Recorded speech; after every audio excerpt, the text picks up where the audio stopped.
तो हम लोगों ने शायद डायगोनल तक पढ़ा था ना। डायगोनल मैट्रिक्स का एग्जांपल लिखने के लिए लिखे कुछ। हाँ इसने लिखे थे, इसने दिखा भी दिए थे, बाकी ने लिखे नहीं लिखे, पता नहीं क्या करते घर जाके लिखा करो। देखो तो अगर मैं डायगोनल मैट्रिक्स की बात करूं तो डायगोनल मैट्रिक्स में एक चीज बताई थी आप लोगों को कि डायगोनल मैट्रिक्स में क्या होगा, मेन डायगोनल को छोड़ दो, ठीक है, मतलब मेन डायगोनल को छोड़ दो, उसके बाद वाले सारे एलिमेंट कैसे रहेंगे, जीरो। जैसे 1 यहाँ 0 0 0 0 0 0, यहाँ 1 2 3 भी हो सकता है, ठीक है, इतना ठीक है ना। लिख तो लिया था। अच्छा ठीक है, तो मैं एक मैट्रिक्स लिखता हूँ मस्त एकदम 0 0 0 0 0 0 0 0 0। बताओ क्या डायगोनल है, डायगोनल मैट्रिक्स है ये। जो ना थोड़ा ध्यान से सोचना, मैंने डेफिनेशन क्या लिखाई थी, द एलिमेंट एक्सेप्ट, मतलब मेन डायगोनल का एलिमेंट छोड़ दो, बाकी सारे जीरो होने चाहिए। तो मेन डायगोनल के हमने छोड़ दिए, बाकी सारे तो जीरो है, इसलिए डायगोनल मैट्रिक्स है। इनसे फर्क नहीं पड़ता ये है क्या, समझ रहे हो ना मेरी बात। चलो तो कल जहां तक हमने छोड़ा था उससे आगे बढ़ते हैं, कुछ नोट पॉइंट लिखते हैं, ध्यान से लिखते। तो कल मैंने अपर ट्रायंगुलर लोअर ट्रायंगुलर या डायगोनल भी बताया था, ठीक है। अब उससे आगे की कहानी देखते हैं, नोट डालिए, ठीक है ना। नोट नंबर 1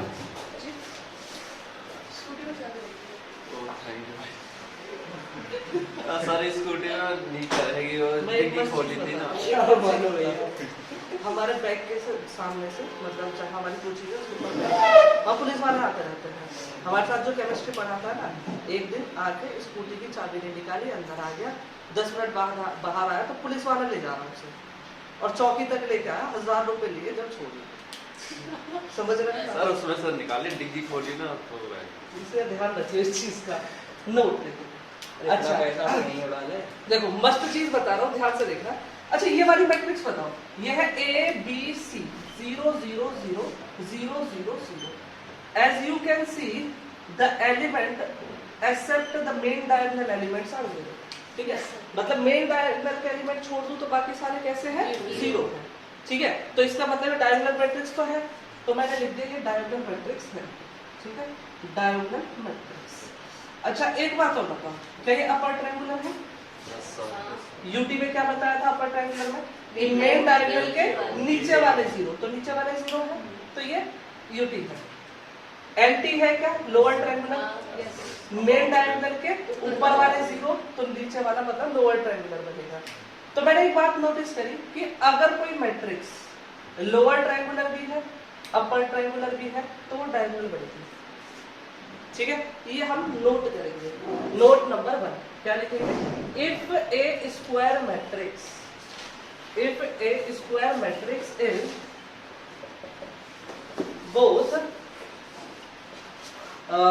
यूटी मतलब अपर ट्रायंगुलर एंड एलटी मतलब लोअर ट्रायंगुलर, ठीक है, then it is a diagonal matrix, it is a diagonal matrix। तो इसे हम लोग बोलेंगे डायगोनल मैट्रिक्स। यहाँ तक कोई समस्या हो तो बताओ, यहाँ तक तो ठीक है, चलो बहुत बढ़िया। ये जो मैंने लिखा है इसे हम यूज कर सकते हैं, this statement can also be used, can also be used as a definition, ठीक है। मतलब ये जो मैंने स्टेटमेंट लिखा है इसको हम एज ए डेफिनेशन भी यूज कर सकते हैं। किसकी डेफिनेशन, डायगोनल मैट्रिक्स। यहाँ तक ठीक है। चलो ये डायगोनल मैट्रिक्स लिख रही हूँ, इन डायगोनल मैट्रिक्स को लिखने का एक और तरीका होता है, ठीक है। कौन सा तरीका होता है वो देख लीजिए, ठीक है, ठीक है।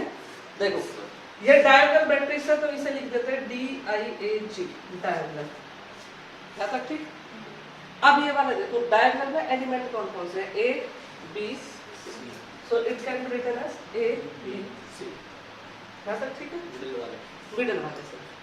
अच्छा कुछ देखो इस तरीके से लिख दिया, इस तरीके से है 1 0 2 3 और 0 0 0, एक और लिख रहे हैं 0 0 0 0 0 0 0 और इसे याद ले जाते हैं।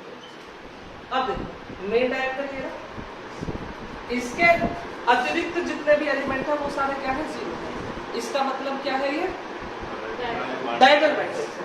और इसको हम लोग किस तरीके से लिख सकते हैं, डायगोनल, ठीक है, और फिर 1 0 2, इसको हम ऐसा लिख सकते हैं, ठीक है।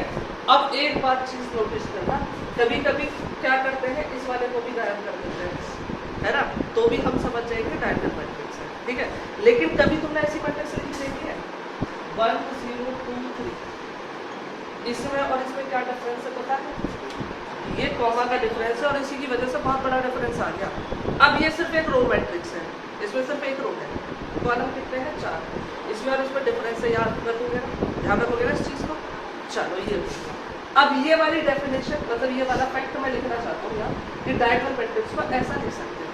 तो मैं क्या लेकर चल रहा हूँ, सपोज करो मुझे ऑर्डर तो पता नहीं कितने ऑर्डर किए हैं, तो मैंने m क्रॉस n ऑर्डर की मान ली, पहला वाला लैम्डा 1 रहेगा, बाकी इधर वाले सारे क्या रहेंगे 0 दूसरा वाला क्या रहेगा लैम्डा 2, बाकी सारे इधर वाले क्या रहेंगे 0, ऐसे ही लास्ट वाला क्या रहेगा लैम्डा, इधर वाले सारे क्या रहेंगे 0 और यहाँ इधर वाले, ठीक है। तो इसको क्या लिख सकते हैं हम लोग बताना, डायगोनल, बोलो बोलो, पहला वाला लैम्डा 1, दूसरा वाला ऐसे ही कहाँ तक जाएंगे लैम्डा, ये चीज देखें, ठीक है। देखो जरा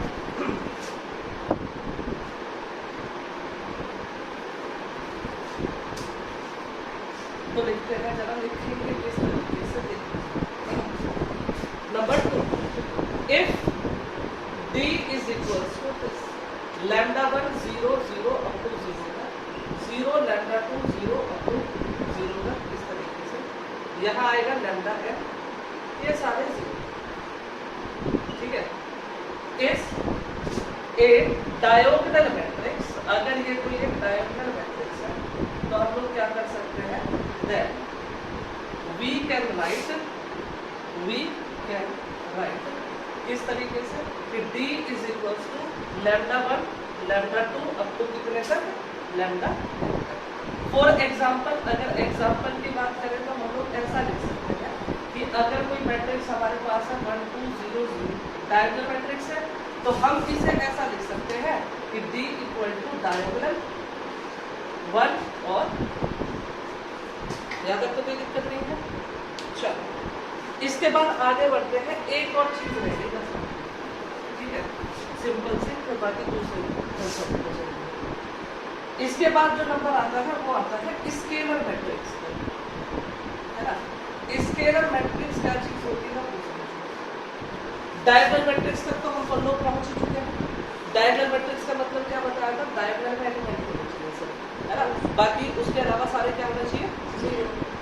अब क्या है स्केलर में, ये है तो डायगोनल मैट्रिक्स है ना, बट बस उसमें एक कंडीशन और डाल दी, क्या कंडीशन डाल दी कि ये डायगोनल वाले जो एलिमेंट है ना वो सारे होने चाहिए सेम। फॉर एग्जांपल अगर मैंने ऐसे कोई मैट्रिक्स लिख दी 1 1 1, बाकी सारे क्या है 0, तो ये डायगोनल मैट्रिक्स है और इसके डायगोनल वाले सारे एलिमेंट क्या है सेम है, इसीलिए क्या है ये स्केलर। फिर मैंने ऐसे लिख दिया भाई 0 0 0 0 0 0 0 0 और 1, ठीक है। अब देखो मेन डायगोनल वाले सारे एलिमेंट सेम है ना, और बाकी सारे 0 भी हैं, क्योंकि इन्हें छोड़कर बाकी सारे 0 है इसलिए डायगोनल हो गई, साथ ही साथ डायगोनल के एलिमेंट सारे सेम है इसलिए क्या हो गई है स्केलर, ठीक है। अच्छा अगर सपोज करो मैं इस तरीके से लिख देता 2 2 2 और बाकी सारे क्या हो गए, तो क्या ये तब भी स्केलर होती? हाँ अब भी स्केलर है, क्योंकि मेन डायगोनल वाले सेम है और उसके अलावा सारे एलिमेंट कैसे हैं। तो डेफिनेशन लिखना चाहूँ तो मैं बताना चाहूँगा किस तरीके से लिखी जाएगी। अब a matrix, a diagonal matrix is called a scalar matrix if all elements of main diagonal are same. तो क्या लिखेंगे, a diagonal matrix, a diagonal matrix is said to be a scalar matrix, scalar matrix if all the elements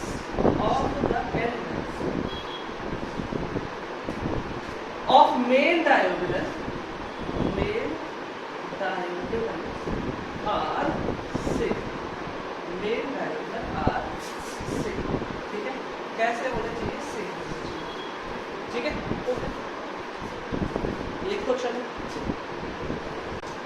चलो भाई आगे बढ़ते हैं। देखो अब कुछ आगे मैट्रिक्स है उन्हें देखते हैं। ओके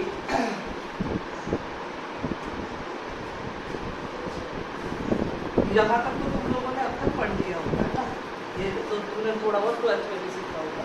अब जो अगली वाली मैट्रिक्स है वो है आइटम पोटेंट मैट्रिक्स। ठीक है, क्या बोला मैंने? Item potent matrix. तो ये है आइटम पोटेंट मैट्रिक्स। आइटम कौन सा बोल रहा है? आइटम भैया पंकज है कि रूल नहीं जानता आइटम को तो कहने का क्या बोल रहे कह रहे आइटम पोटेंट मैट्रिक्स है ना, कैसे पता चलेगा? सपोज करो कोई भी स्क्वायर मैट्रिक्स है, you have a square matrix A, है ना, और तुमने कर दिया इसका स्क्वायर। ठीक है, कहने का क्या खुश हो रहा है? If you have a square matrix A and you square it, ठीक है, और तुम्हें वापस से क्या मिल जाए? ए मिल जाए।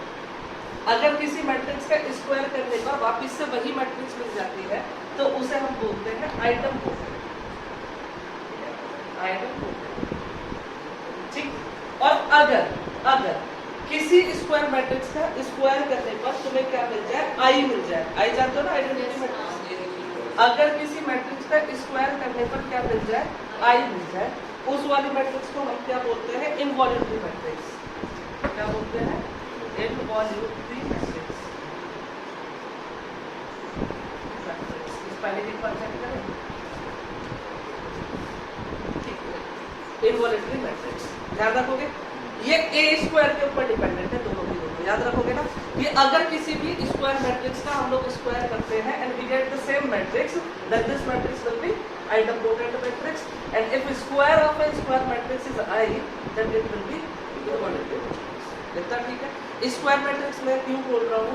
क्योंकि सिर्फ स्क्वायर मैट्रिक्स जो होती है उन्हीं का स्क्वायर कर सकते हो, बाकी किसी मैट्रिक्स का स्क्वायर नहीं। समझ रहे हो ना बात? चलो लिख देते हैं क्या क्या बोल रहा हूँ। A square matrix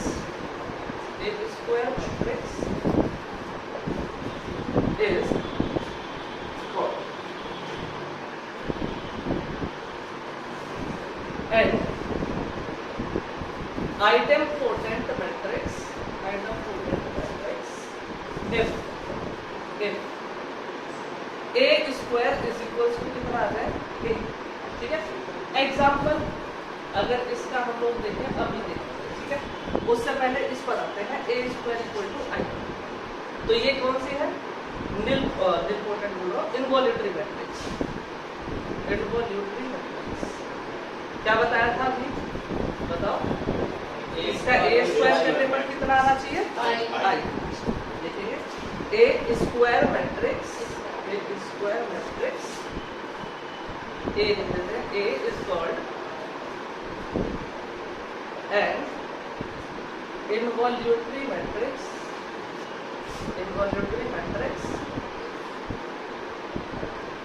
if a square is equals to कितना है? ये एग्जाम्पल है, ठीक है।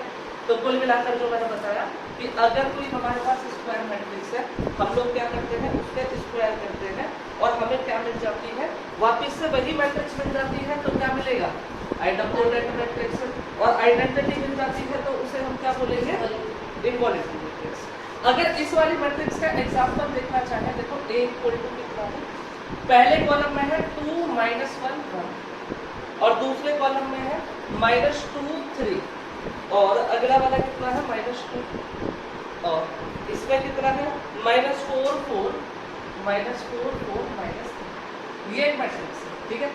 अब हम ये चेक करना चाहते हैं कि आइटम पोटेंट है कि नहीं, तो क्या करेंगे? ए स्क्वायर कैलकुलेट करेंगे और वो वापस से क्या आना चाहिए? चेक करते हैं। अगर यहाँ से आप लोग ए स्क्वायर निकालोगे तो क्या होगा? ए इंटू ए, ठीक है। ए की वैल्यू रख देते हैं 2 - 1 1 -2 3 -2 -4 4 -3 मल्टीप्लाइड विद, ठीक है। दूसरा वाला क्या है? फिर से यही आ जाएगा 2 - 1 1 -2 3 -2 -4 4 -3, ठीक है। चलो अच्छा, मल्टीप्लाई करनी तो आती है ना मैट्रिक्स से, किसी को कोई वो तो नहीं ना? चलो देखो कितना होगा। 2 की 2 में मल्टीप्लाई 4 -2 की इसमें +2 इसकी इसमें -2 फिर इसकी कर लो, पहली रो की कर लो, दूसरे में चलो -4, फिर इसकी इसमें करी -6, इसकी इसमें करी +8, 2 की इसमें करी -8, -2 की इसमें करी -8, इन दोनों की करी +12, ठीक। -1 की 2 में करी, 3 की 1 में करी, 4 की 1 में करी +1 की 2 में करोगे +2, ये वाला कितना आएगा 9, 4 की -2 में की -1 की इसमें की प्लस का 3 की 4 में करी 12, 4 की 3 में करी -2। अब देखो 1 की 2 में करेंगे तो 2, -2 की इसमें करेंगे तो 3 की इसमें करेंगे तो 1 की इसमें की इसकी इसमें की इसकी इसमें की 1 की इसमें की माइनस का -2 की इसमें की -3 की इसमें की। अब इसको सिंप्लीफाई करके देखो, 6 वैसे 4 गए, ये हो गया -10, ये बचा -2, ये वाला देखो 12 और 16 माइनस का, यहाँ वाला देखो और माइनस का, ये वाला देखो कितना बचा 3, ये वाला कितना बचा 4, ये वाला कितना बचा 1, ये वाला कितना बचा -, ये वाला कितना बचा -6, ठीक है। अब देखो ये वापस से क्या बन गया, तो a² किसके इक्वल आया 1, इसीलिए एक ऐसी मैट्रिक्स है, कैसी मैट्रिक्स है आइडम्पोटेंट मैट्रिक्स, ठीक है। ये हिंदी पूछ रहा हूँ। और आइडम्पोटेंट यार हिंदी में तो मैंने भी नहीं पढ़ा, ठीक है ना। चलो देखो दूसरे वाले का एग्जांपल और देखते हैं, दूसरे वाले का एग्जांपल में हमसे बोल रहा है कि भाई ये वाली मैट्रिक्स काम करती है, कौन सी है -5 3। चलो देखो तो अगला वाला क्या है नीलपोटेंट मैट्रिक्स, ठीक है। नीलपोटेंट मैट्रिक्स, ये नीलपोटेंट मैट्रिक्स क्या है ये समझ आते थे। सपोज करो तुम्हारे पास कोई भी स्क्वायर मैट्रिक्स है ना, अब इसके साथ हम क्या कर रहे हैं, थोड़े से ऐड कर रहे हैं, क्या करा चुपचाप उठाया इसका स्क्वायर, ठीक है, फिर दोबारा से क्यूब कर दिया, ऐसे ही फिर a की पावर 4 कर दी, ऐसे ही करते जा रहे हैं, करते जा रहे हैं, ऐसे ही करते, ठीक है। अब अगर ये किसी स्टेज पर जाकर 0 बन जाए, किसी स्टेज हमें नहीं पता कहाँ पे बनेगी, चाहे तो यहाँ a² 0 आ जाए, या फिर a³ 0 आ जाए, या फिर a की पावर 4 करने पर 0 आ जाए, मतलब इस प्रोसेस में कहीं भी जाकर 0 बन जाए, तो ऐसी मैट्रिक्स को हम लोग बोलते हैं नीलपोटेंट मैट्रिक्स। नीलपोटेंट, ये चीज समझ आई। नीलपोटेंट मैट्रिक्स मतलब क्या कि एक ऐसी मैट्रिक्स जिसके लिए एक ऐसा इंटीजर, पॉजिटिव इंटीजर k मिल जाए कि a की पावर k करने पर कितना आ जाए 0, मतलब इसमें कहीं भी बन सकता है 0, उसको मैंने मान लिया कहाँ बनेगा k पर बनेगा, इतना ठीक है। चलो ये बात समझ आई। अब अगर सोचो a की पावर 5 अगर 0 बन गया तो a की पावर 6 कितना होगा 0, बहुत बढ़िया। a की पावर 7 कितना होगा, ऐसे आगे की जितनी पावर्स है वो सारी क्या होगी, इसका मतलब जो लीस्ट है, लीस्ट मतलब ऐसी पावर सबसे छोटी जिससे a की पावर में करने पर क्या बन गया 0, इस वाले नंबर को हम बोलते हैं इंडेक्स, क्या बोलते हैं इंडेक्स ऑफ नीलपोटेंट मैट्रिक्स। समझे कुछ, इसका मतलब जब मैं इस प्रोसेस को कर रहा था जहां पर पहली बार 0 बनेगा, वो जो पावर होगी वो उस मैट्रिक्स की क्या कहलाएगी इंडेक्स, ठीक है, समझ गए। पहली बार का मतलब क्या है, जो आगे आएंगे उन सब में वो कैसा होगा सबसे छोटा, इसीलिए मैं हम इंडेक्स को क्या बोलेंगे लीस्ट पॉजिटिव इंटीजर, सबसे छोटा, समझ लो। जैसे यहाँ देखो a की पावर 5 जिसमें 0 बनेगा, हाँ पहली बार 0, ठीक है। तो लिखेंगे किस तरीके से, आइडिया कुछ बोलो, a² matrix A is called a nilpotent matrix if there exist, इस सिंबल का मतलब क्या है there exist, ठीक है, if there exist a positive integer k, इसे बोलते हैं देयर एग्जिस्ट के, हाँ लिख सकते हैं, क्या लिख सकते हैं, सच दैट a की power k is equals to a की पावर k करने पर कितना है if k is, है ना, if k is the least positive integer with this property, ठीक है, with this property, मतलब कि जितने भी ऐसे एलिमेंट हैं जिन्हें a की पावर k में पहुंचाने पर 0 आता है, और में जो सबसे छोटा क्या है, is the least positive integer with this property, then k is called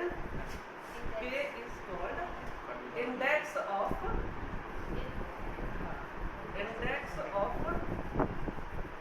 nilpotent matrix A, ठीक है, ये हो गई कहानी। ठीक, चलो अब इसमें एक और रह जाती है बस पीरियोडिक, ठीक है, वो देख लेते हैं क्या।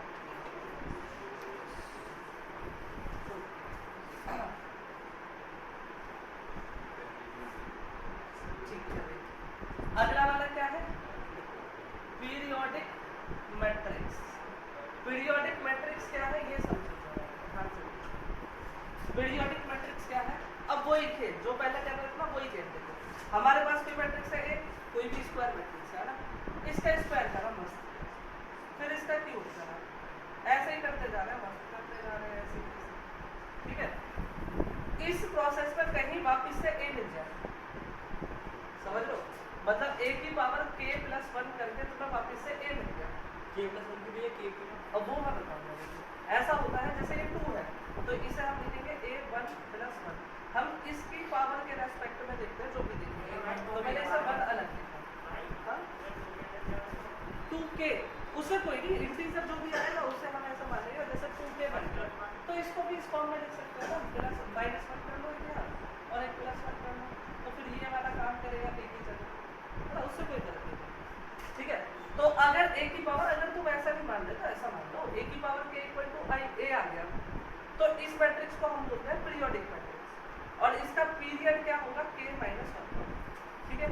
अब ये k माइनस 1 ना लिखना पड़े इसीलिए हम इसको ट्रांसफॉर्म कर देते हैं थोड़ा सा, हम बोलते हैं अगर a की पावर k प्लस 1 करके a आ गया तो इस k को हम लोग क्या बोलेंगे, इसका पीरियड, ठीक है। बात एक ही है, यहाँ k लोगे तो यहाँ पर तुम्हें k माइनस 1 करना पड़ेगा, अगर यहाँ पहले से k प्लस 1 करके चलोगे तो कितना आएगा, समझ गए ये, देखिए किस तरीके से लिखेंगे बता सकते हो अब तो, कि कोई स्क्वायर मैट्रिक्स है जिसके लिए एक ऐसा पॉजिटिव इंटीजर k एग्जिस्ट करता है कि a की पावर k प्लस 1 करने से वापस क्या बन जाए a, तो उसको हम बोलते हैं पीरियोडिक मैट्रिक्स, और k जो है उसे क्या बोलते हैं p, लिखते हैं late a be a square matrix such that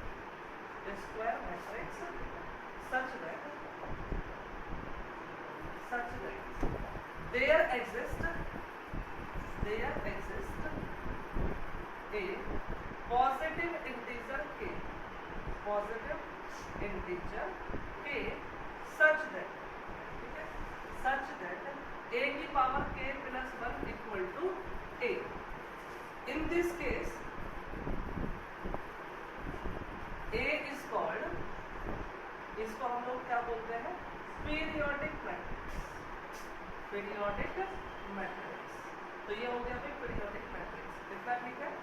also k is called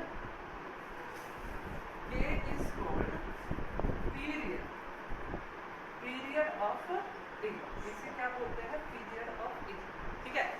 अच्छा एक बात नोटिस करना, ध्यान से सोचना, मैंने तुमको एक मैट्रिक्स दिखाई थी जिसका नाम था आइडम्पोटेंट मैट्रिक्स, है ना, क्या थी, हाँ, if a is an idempotent matrix, तो इसको हम लोग क्या लिख सकते थे डेफिनेशन से, a स्क्वायर इक्वल टू, क्या मैं इसको ऐसा भी लिख सकता हूँ 1 + 1 इक्वल टू, तो तुम्हें नहीं लग रहा ये इस फॉर्मेट में है, बस k के जगह कितना है, तो मैं क्या ये बोल सकता हूँ कि जितनी भी आइडम्पोटेंट मैट्रिक्स है वो क्या होती है, पीरियोडिक, और उनका पीरियड कितना होता है, समझ गए ना, इसका मतलब हो गया a is periodic with period 1, a1 + 1 है, a के + 1 k + 1, क्योंकि हमारे पास तो यहाँ है ना 2 टू तो है, अगर नहीं होता तो फिर देखते क्या करना है। ठीक है, इसका मतलब मैं ये बोल सकता हूँ कि एवरी, यहाँ से देखो ये मैंने एक की वैल्यू तो कुछ दे नहीं रखी, इसका मतलब जो ए के लिए है वो सबके लिए है। तो क्या है, every item potent matrix, item potent matrix is a periodic matrix, is a periodic matrix of period कितना, ऑफ पीरियड 1। ये कोई दिक्कत यहाँ तक? चलो तो लिखें, चलो भाई देखो आगे बढ़ते हैं। टेलीग्राम में मिल जाएगा हम करवा देंगे। हाँ जी सर, वो फिजिक्स का क्लास हम भी बताते हैं। नहीं आप आज कर दीजिए। हाँ, पिछली बार आया है, इस बार आएगा। वो अभी से एक सर बताएंगे, वो थोड़ा सा अच्छा एक्सप्लेन करते हैं। ठीक है, ओके। अब बात करते हैं डेटरमिनेंट की। ठीक है, determinant of a square matrix.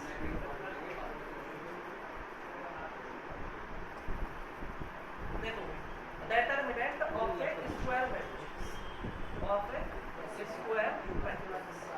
अब ये क्या चीज़ है, देखो बात बताता हूँ। ठीक है, देखो इधर सपोज करो तुम लोगों के पास एक मैट्रिक्स है 1 2 3, तुम्हारी सारी सीक्रेट बात जो कर रहे हो सब रिकॉर्ड हो जाएगी। एम्पलीफाई और कर दूंगा तुम्हारी आवाज की। जैसा ऑप्शन 4 5 6 7 8 9। ठीक है, यह हो गया। अगर इसके डिटरमिनेंट की बात करें ना, तो इसके डिटरमिनेंट को ना इस तरीके से लिखते हैं डी, या फिर we should write A and with this sign modulus जैसा, लेकिन है क्या ये डिटरमिनेंट। और इसे चेंज कर देंगे 1 2 3 4 5 6 7 8 9। ठीक है, चलो एक और चीज़ बता दूँ, तब मेरे ध्यान नहीं रही। मैट्रिक्स को कुछ बुक्स में तो ऐसा लिखा है, लेकिन तुम अगर फॉरेन राइटर्स की बुक देखोगे ना, almost everyone will be denoting the matrix by this symbol. मतलब जितने भी हैं फॉरेन राइटर्स मैक्सिमम इस सिंबल में डिनोट कर रहे हैं, और डेटरमिनेंट को ऐसा नहीं लिख रहे हैं। डेटरमिनेंट को लिखने का तरीका थोड़ा सा उल्टा इस तरीके से होगा, 1 2 3 4 5 6 7 8 9। ठीक है, अब ये क्या चीज होती है, ये इंट्रोडक्शन में 12th में पूरा सीखा, इसकी प्रॉपर्टीज अच्छी है। ये सिंबल अलग है बस, इसका मतलब भी डिटरमिनेंट ही है, सिंबल अलग है बस। ये मत समझना ये अलग चीज है, ये सेम चीज है। और कौन लैंग्वेज में पूरा तो मॉड समझकर आ और ये इसी वजह से तो दूसरा यूज करते हैं, क्योंकि इसे देख के ऐसा कंफ्यूजन हो सकती है कि ये मॉड है, क्योंकि मॉड भी ऐसा ही होता है, तो इसलिए इसे अगर यूज करके इसे यूज करें। ठीक है, जिससे कंफ्यूजन ना हो, बात हुई। ठीक है, तो कुल मिलाकर ये है, कोई भी मैट्रिक्स है उसका डिटरमिनेंट बनाना है तो ये डब्बे चेंज कर दो बस। पहले ये स्क्वायर ब्रैकेट हम लोग यूज कर रहे थे, अब ये। ठीक है, और ये कैसे कैलकुलेट करते हैं ये तुम्हें पता है, तो लिखेंगे कैसे, देखो हम, इफ ए इज इस तरीके से लिखो, A I J N cross N is a square matrix. जी नहीं, डेफिनेशन है, is a square matrix of order n, then its determinant, जिनका प्रूफ होगा सब बताया जाएगा, then its determinant is denoted by किससे, determinant A, और इस तरीके से भी लिख सकते हैं that A, इसका मतलब भी क्या है, determinant A, and defined as किस तरीके से, कि ये जो है determinant A equal to this Aij of n cross n। ठीक है, इसमें नोट करने वाली बात ये है कि दिस इज नॉट मॉड्यूलस, ये मॉड्यूलस नहीं है, ये चीज ध्यान रखना। क्या नहीं है, मॉड्यूलस। मतलब क्या समझना, देखो अगर मेरे पास कोई मैट्रिक्स है, ये इस तरीके से मैंने लिख दिया -1, इसका डिटरमिनेंट बनाओगे तो ये -1 हो जाएगा, तो इसकी वैल्यू -1 आएगी, ना कि +1। समझ रहे हो, क्योंकि +1 तो तब आती ना जब ये मॉड होता, पर ये मॉड है ही नहीं। ये है क्या, ये तो डिटरमिनेंट है, मैंने लिखा नॉट मॉड्यूलस, मतलब ये मॉड्यूलस नहीं है, क्या है ये डिटरमिनेंट है, और इसकी वैल्यू क्या आएगी, जो है। समझ लो ना, यही कंफ्यूजन मत कर लेना कि ये मॉड। ठीक है, तो आज की सभा में यहीं तक करते हैं। बाकी करेंगे सभा में देखते हैं, ठीक है।